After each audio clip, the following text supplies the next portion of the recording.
మరణాత జీవాహారమును ఈ ఆధ్యాత్మిక కార్యక్రమమునకు మీకు మా ఆహ్వానము తెలుపుచున్నాను. ఈ కార్యక్రమము మీకు ఆశీర్వాదకరంగా ఉన్నదని మేము నమ్ముచున్నాము.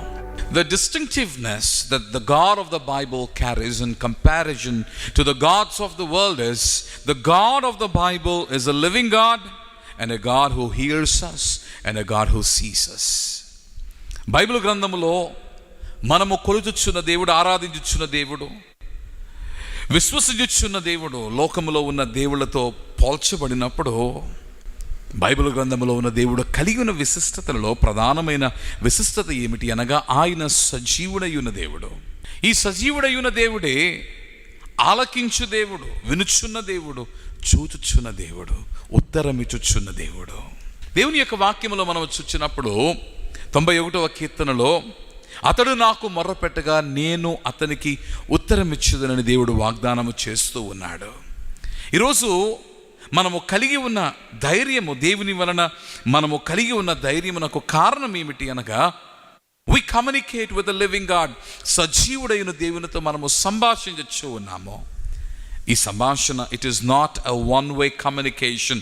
The communication that we have with God is not a one-way communication but a two-way communication. In intercession, when you go to God, ప్రార్థన మూలముగా నీవు దేవుని యొద్దకు చేరి నీ విజ్ఞాపనలను ఆయన పాదము దగ్గర ఉంచినప్పుడు ఆయన ఆలకించుచూ ఉన్నాడు, నీకు జవాబిచ్చుచూ ఉన్నాడు. పాత నిబంధనలో ఇశ్రాయేలీయులు దేవుని ఏర్పాటు జనాంగము, దేవుడు ఎంచుకున్న ప్రజలు. ఈ ఇశ్రాయేలుతోనే దేవుడు తన నిబంధనను కూడా కలిగి ఉన్నట్టుగా మనము చూడగలుగుచున్నాము. ఈ ఇశ్రాయేలులైన వారు ఐగుప్తు దేశంలో వారు మగ్గిపోవచ్చున్నప్పుడు దేవుడు తన ప్రణాళికలో నాయకుడైన మోషేను నిలబెట్టినప్పుడు మోషేతో మాట్లాడుతూ మోషేకు సెలవిచ్చుచూ ఉన్నాడు. మరియు యెహోవా ఇట్లనెను, 3వ అధ్యాయము 7వ వచనము, నిర్గమకాండము, నేను ఐగుప్తులోనున్న నా ప్రజల బాధను నిశ్చయముగా చూచితిని, పనులలో తమ్మును కష్టపెట్టు వారిని బట్టి వారు పెట్టిన మొరను వింటిని, వారి దుఃఖములు నాకు తెలిసేయున్నవే. నీవు దుఃఖపడుతూ, నీవు శ్రమపడుతూ, నీ బాధలో నీవు ఒంటరిగా ఉన్నావని నీవు తలస్తూ ఉన్నావేమో. ఒకవేళ నీవు నిజ దేవుని ఆరాధికుడు అయితే దేవుడు నీతో మాట్లాడుతూ ఉన్నాడు. నీ బాధను నేను చూస్తూ ఉన్నాను, నీ దుఃఖము నేను ఎరిగి ఉన్నాను, అలాగనే నీవు చేయుచున్న మొరను నేను ఆలకించుచూ ఉన్నాను. I'm hearing your please and prayers. నీ ప్రార్థన నేను ఆలకించి ఉన్నాను. You see, the God of the Bible is also a God of assurance. He is an assuring God. And that assurance comes through His promises. ఆయన వాగ్దానములు బట్టి ఈ అభయమును మనము కలిగి ఉన్నాము. ఆ అభయములలో ఒక ప్రధానమైన అభయము, వాగ్దానము, నేను నీ మొరను ఆలకించి ఉన్నాను. ఈ ఉదయకాల సమయమందు దేవుడు నన్ను చూచుచున్నాడో లేదో, నా మొరను ఆలకించుచున్నాడో లేదో అని నీవు తలస్తూ ఉన్నావేమో.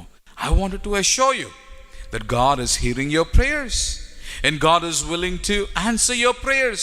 నీ ప్రార్థనను ఆలకించడం మాత్రమే కాదు, నీ ప్రార్థనకు జవాబిచ్చుచూ ఉన్నాడు. బహుశా కొన్ని పర్యాయములు ఈ జవాబు maybe it is a no.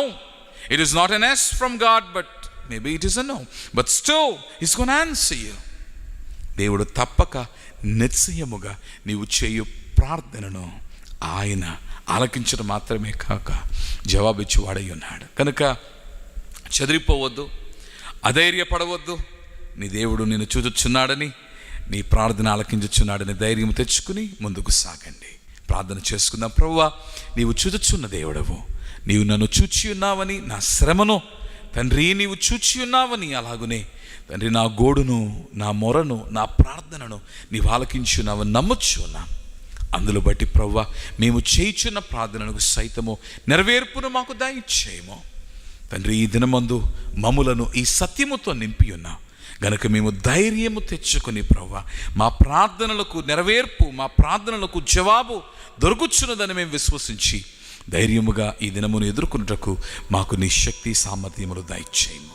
ప్రాణనాథుడై ఉన్న క్రీస్తు పేర ప్రార్థించుచున్నాము మా ప్రియ పరలోకపు తండ్రి. ఆమేన్. Maranatha. Have a blessed day. God bless you.